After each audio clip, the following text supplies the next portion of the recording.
It's all right, we haven't started yet. This is all new. Welcome, everybody. I'm not sure what's going on here. Fascinating. All right.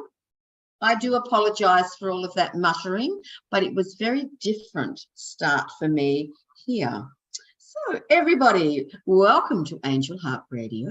I'm Annette McCoy, and here is Rosemary and her lovely son, Peter, who is back in Australia after a little time over in the UK. Wherever you are, we would love you to join us this morning. So you can choose, I do believe, between YouTube and Angel Heart Radio Facebook page, and either will give you the opportunity of chatting with us through the chat room. So please go and join us there. We'd love to hear from you. We would, absolutely, Rosemary. Yes. We do like the interaction, so please come and join us. Kerry has already. Well done, Kerry Newman. Hello, wherever you happen to be. You poor thing, Terry. You don't know what you're in for. You're in for a good laugh with my son, Terry. Yes. Oh, absolutely. And that, look, laughter is so important, isn't it? It's in as they say, isn't it the best medicine, Peter? Yes, I mean, fun's the best thing to have, isn't it? That's a great one, by the way. Oh, is it? Yes, right. Fun is the best thing to have. Yeah. It is. Yeah. So I hope we have made people laugh already this morning, because it does lift our spirits. Kerry is saying, love watching you all. Well, that's very nice. I'm sure we'll get up to some interesting bits and pieces. We might even talk about our topic. Oh, well, that'll be different. What's our topic, Mum? Stop it. Embracing or resisting change. Which do you do, Peter? I think I do both, Annette. I think that that's true. I think there's a tendency to try and keep things as they are, particularly when you're comfortable and you like them, and then things that you don't like, I tend to want to try and change them. So, and then God laughs at me because I think, I can do this, and then it doesn't. I've got no control. So things happen, and here we are. Yes, things happen. I'd like to change the weather at the moment because we're in a really big drought, and it's hard to watch the plants wither and die. The trees are losing their leaves. And I'm not allowed to use the shower. You're really lucky this is not odour vision, let me tell you. But the drought is bad. It's not true. Flush the toilet. Oh, my. Mellow. Don't know if they have that in America, do they? Yeah. If it's yellow, let it mellow. If it's brown, flush it down. You're disgusting, Mum. How can you say that? Oh, so we are praying for rain. It's been very dry here, and bushfires are starting up. So it's a little concerning. Yes, that's the scary part, isn't it? The likelihood of fires when the drier the country is. Yeah. So, but we can pray and do our rain dances, and you should see my mum dancing naked out there at night time. She's just fantastic. Like, she's up there and, she's doing the rain dance around the house. Please don't believe a word he says. He's really in. Man. Hello, Elaine. Thank you for joining us. Elaine's on with us next week. Thank you, Elaine.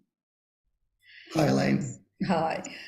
Peter, Elaine Ann is our numerologist.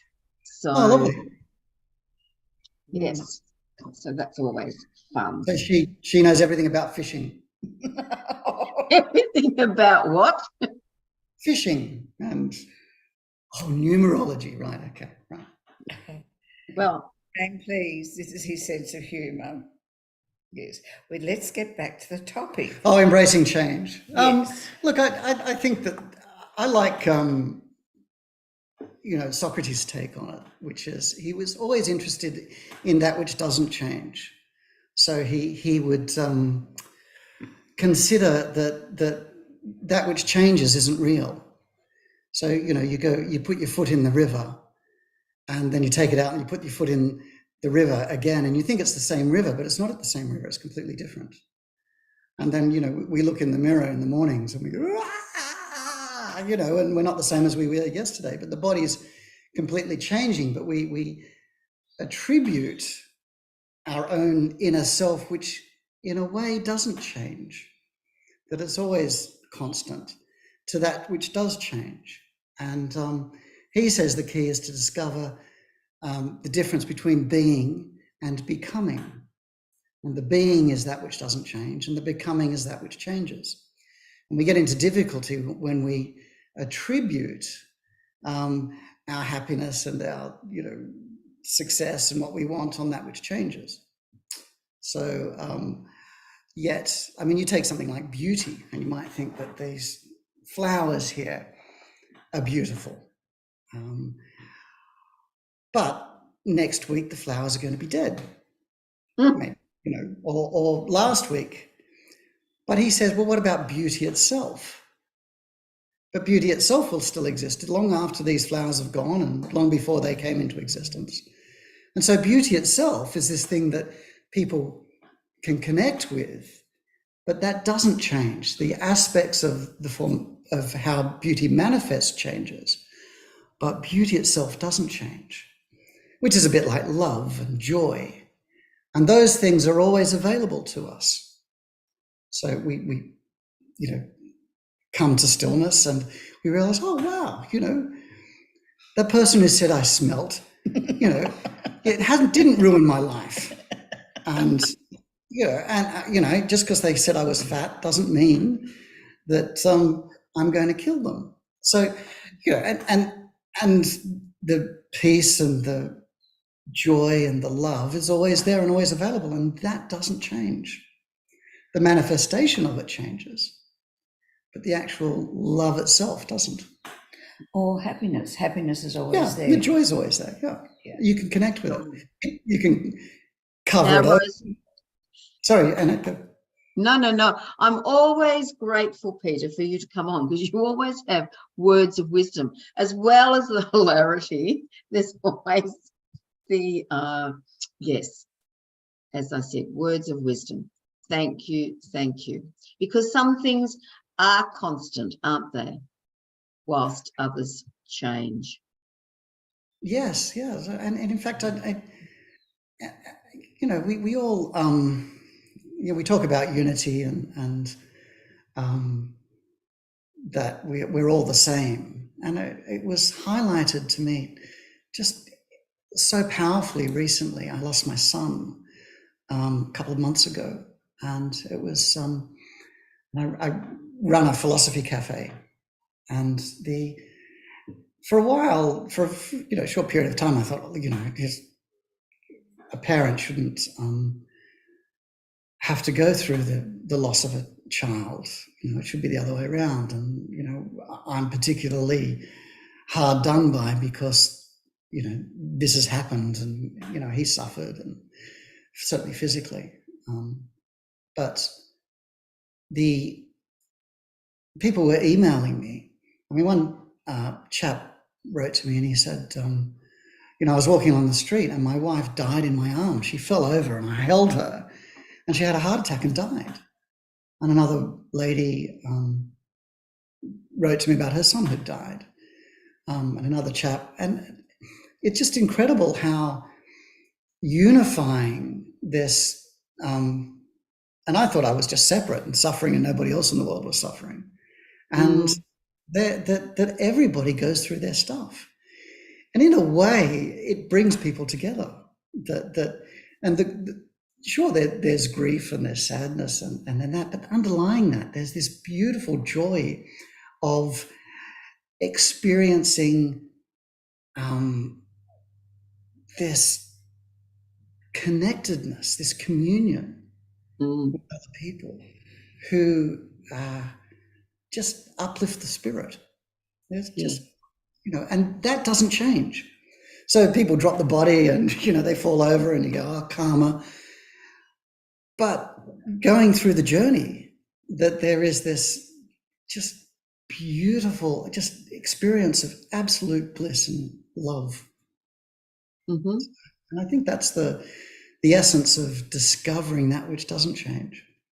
Yeah. Sure. They do, and it's true. It's through adversity that we learn the most and also gain the most. Because when life's going along hunky-dory, we might reach out to our friends and we'll meet up with our friends. However, when they're going through challenges, that's when we make that effort to reach out more and show support. Yeah. And in your case, it was strangers reaching out. Yeah, absolutely. Like it was people I'd never, and you see people walking along the street, and you just think they're a insignificant blockage to you getting to the checkout. And, these are actual people who have their lives and they're going through their stuff. And it's you're absolutely right. It's like, it's just, I was telling Mum about this wonderful story of Kisogotami and the mustard seed. And this is a story where her child dies and her name was Kisogotami, and she couldn't let go of this 2-year-old boy who was dead, and she was cold of carrying him around, and she carries him up to the Buddha and she says, I want you to give me medicine to cure my child. And the Buddha says, well, I can give you some medicine, but I'm going to need some mustard seed. And she goes, oh, that's pretty easy. He says, you have to get it from one of the families in the village. And she goes, yeah, sure, okay. He says, but it has to come, the mustard seed has to come from a family that hasn't experienced loss. She goes, oh, yeah, sure, okay. So she goes and knocks on the first door and she says, can I have some mustard seed? And it's very common, obviously in India or wherever they were. And they said, sure, here's the mustard seed. And she goes, oh, yeah, by the way, it needs to, have you experienced loss or death in the family recently? She said, and they said, yeah, our grandmother died last week.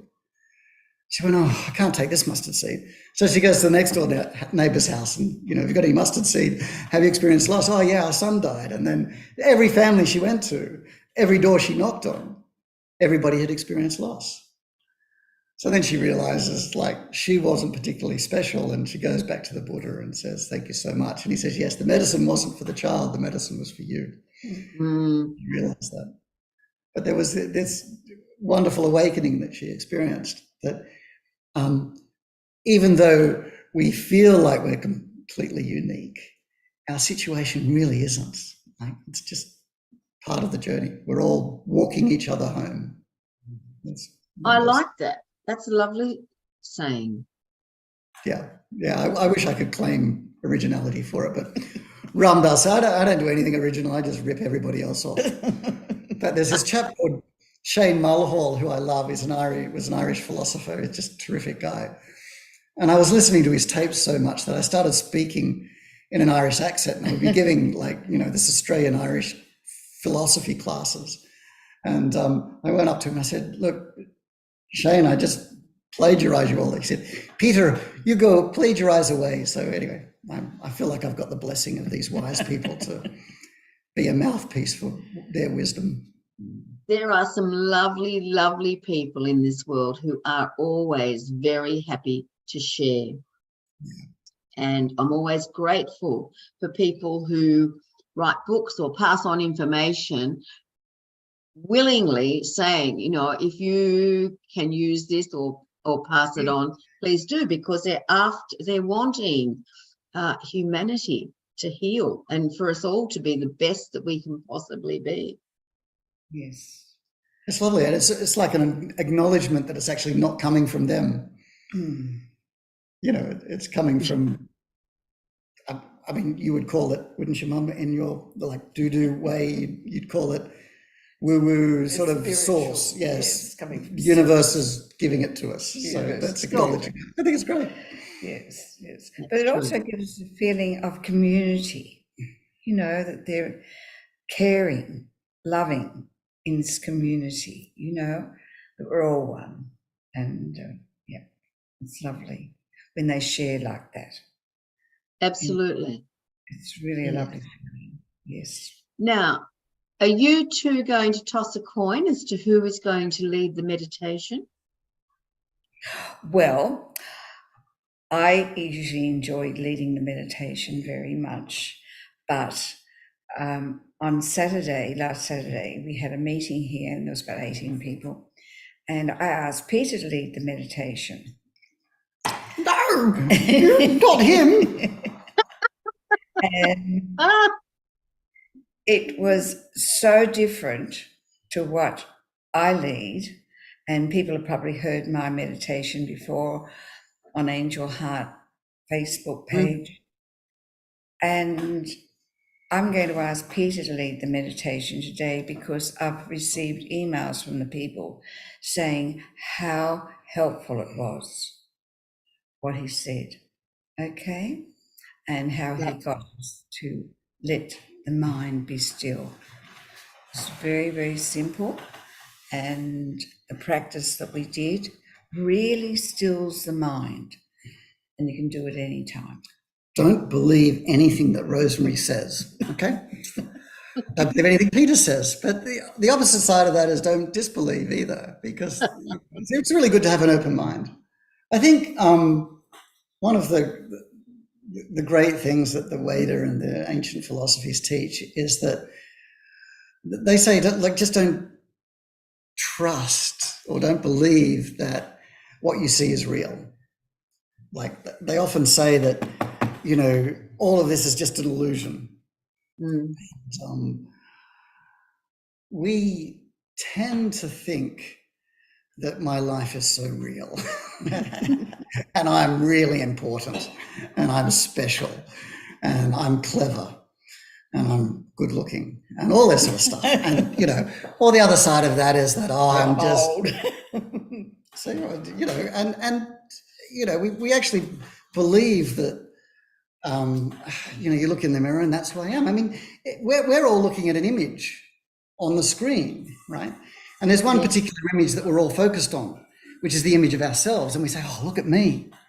And it's just this image there. It's not even who we are, right? It's just this image. And we say, oh, I look so terrible, right? And this is just identification with the body. And it's not even identification with the body because the body's here. And that's just like some, you know, light flashing on a screen. And we believe that's who we are. And then we walk around the street and we say, yeah, like I'm hopeless. I can't do anything. I'm just, you know, I'm just awful. And then the other side of that is, oh, I'm so fantastic. I'm just the world's greatest being. And haven't they recognized me yet? So, and all of it's just like ideas in the head. And it's actually not related to, you know, love and truth and our own true nature.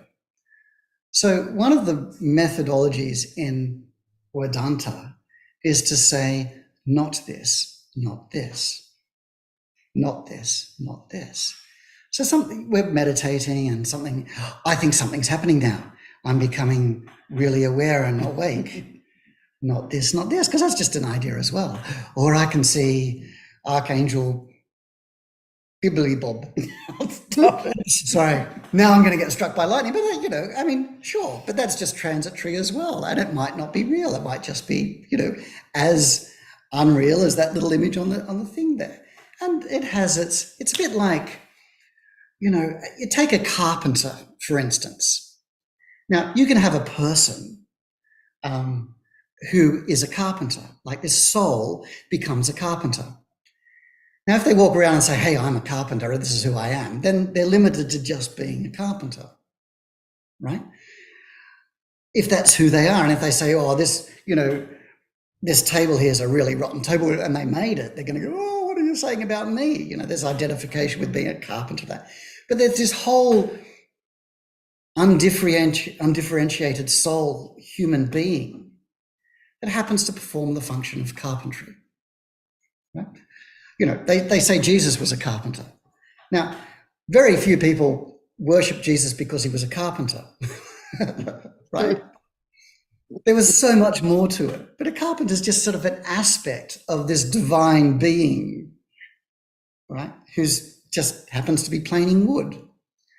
Now, but if you believe that this is who I am, well, then you're limiting this whole huge being down into I'm a Republican, or I love Scott Morrison or something. You know, it's just a limiting. Queensland is the, and you know, and when Queensland loses, then your life is over. So you this idea that, and we think it all the time. We actually say the mind's telling us, this is who I am, this is where I'm going, this is what I want, this is, and not this, not this, as a meditation practice, can be a much more effective way of freeing oneself than carrying around with, oh, I'm getting old, I feel awful. So, because the idea I am getting old and I feel awful and my life is over is actually not true. It's just not a true idea. But it's true when we believe it to be true. Yeah. Because we give it that. Yes? Elaine has made the comment, our power. And that's right. You know, it's up to us, isn't it? How we want to see something. Whatever you believe yourself to be, that's what you are. So the practice of saying not this, and in Sanskrit, it's often good to use Sanskrit because it doesn't carry with it, well, the Sanskrit language doesn't change. It's the meanings of the words are the same as they were 5,000 years ago, or however long ago they are, because the actual meanings of the words have been written down by Panini, a great grammarian. So he says, neti, neti, not this, not this. The idea is that you are not the circling thoughts in the mind. You are not the emotional turmoil that goes on and on and on. You're not all these things that you think you are. Not this, not this. Or neti, neti. So we'll meditate for a little while on neti, neti.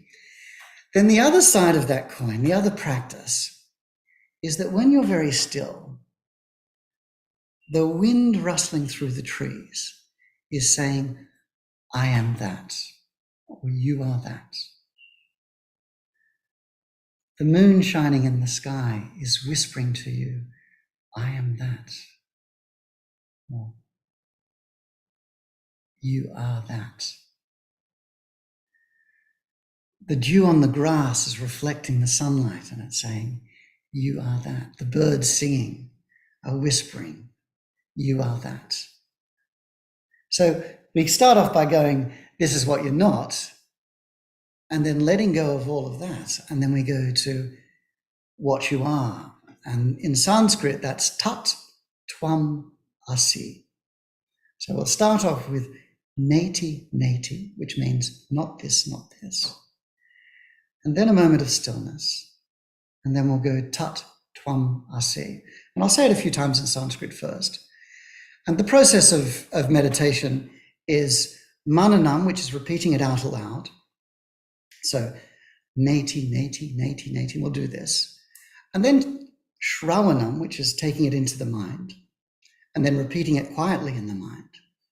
And then nitidhyasanam, which is where it becomes, from repeating in the mind goes quiet, but there's still an awareness, an experience of what that mantra means.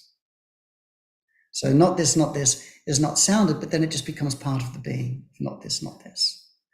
And that's mananam, shravanam, and nitidhyasanam, which is the process of this mantra, neti, neti, or any other mantra, for that instance. So it's always good to start from where we are. So if you want to just be comfortable, and it's good to have the spine straight. It allows the blood to flow up into the noggin, and but comfortable. And we just connect with the senses, because the senses only operate in the present moment. You can't hear that tomorrow, it only happens now. So when the body is listening, when the body is smelling, when the body is feeling, the temperature of the air on the face and hands, when there is just colour and form being observed. This is the moment now. And we let the bodies be still. And the eyes can be closed. And we listen to the word nati, nati. Nati, nati. And you can say it with me.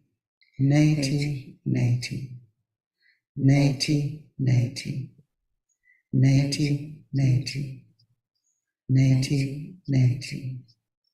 Nati, nati. Which means not this, not this. So a few more repetitions. Nati, nati.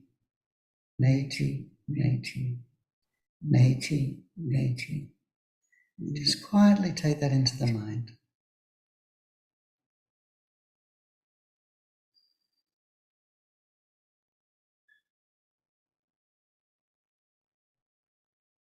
And if the mind goes off, just observe and listen to nati, nati in the mind. Nati, nati. Nati, nati. Nati.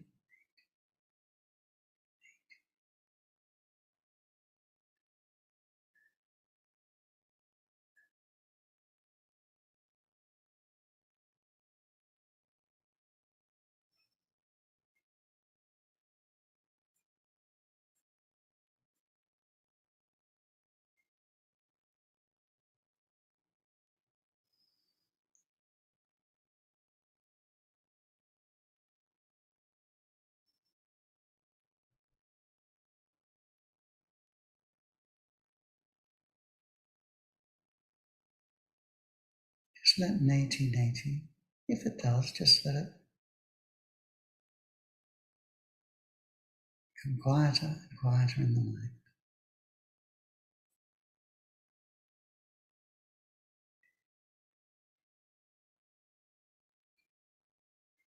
Not this, this, not this, not this. Nati.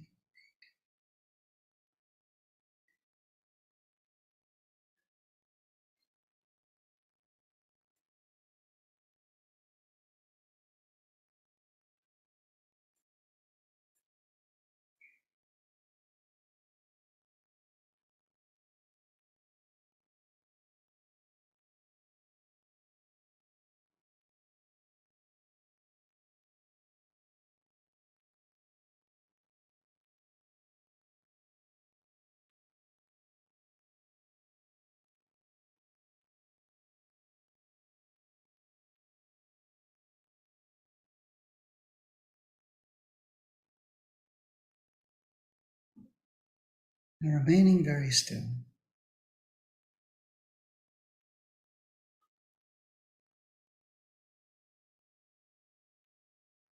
Be aware of the sounds, the touch, taste.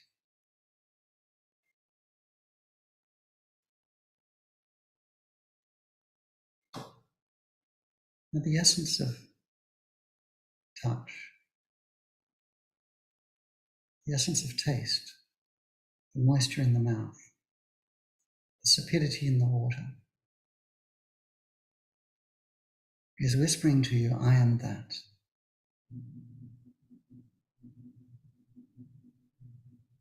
The silence between the sounds is whispering to you, I am that. And in Sanskrit, it's tat tvam asi. Tat tvam asi. Tat tvam asi. You are that. I am that. So you can say this out loud. Tat tvam asi. Tat tvam asi. Tat tvam asi. Tat tvam asi. And let that be in the mind. Tat tvam asi. Come, así. Come, así.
So having let go of everything and then becoming everything, just gently open the eyes and be aware of where you are now.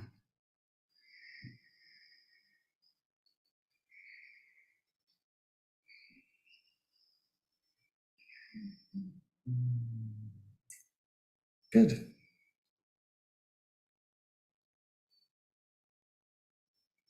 And here we are.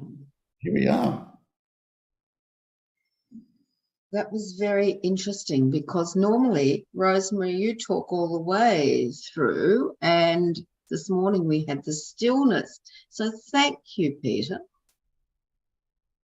Different. Yeah. Well, they're all, you know. And see, interesting that our topic is embracing or resisting change, and there was a change, and I wonder how people responded. Are you getting any comments, Annette? No, not at the moment. People might still be Asleep. coming back.